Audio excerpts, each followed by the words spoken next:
The gun that you see behind me is a 14-inch battleship gun from World War I that is mounted on a train. It's known as the U.S. Navy railroad gun.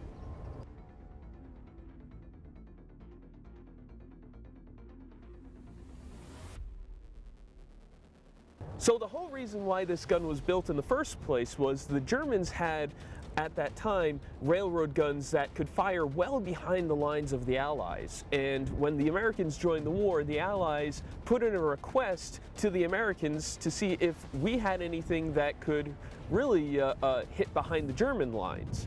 The reason why the Navy built it was, well, at that time, who had the biggest guns but the Navy? So they attached a big battleship gun to this train carriage and were able to hit well beyond the German lines, hitting railroad depots and troop assembly points, really breaking up several German attacks. The gun was designed right here in the Washington Navy Yard, which at the time was known as the U.S. Naval Gun Factory.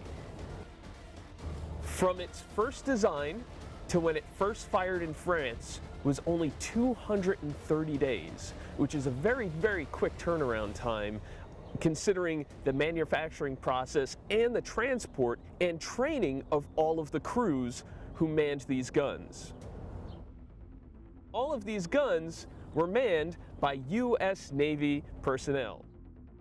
So the guns that you see behind me, they are a 14-inch battleship gun, meaning the shells are 14 inches in diameter. These guns can fire those shells 42,000 yards, which is well behind German lines. The effects of these shells were devastating, hitting railroad depots and troop assembly points, really breaking up several German attacks.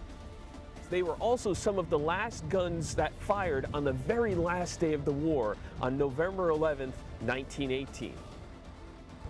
The reason why the history of this gun and the stories of those sailors are important today is because we have sailors with boots on the ground, not just on ships, working those specialized jobs. Not only are they doing that today, but they're also doing that 100 years ago during World War I.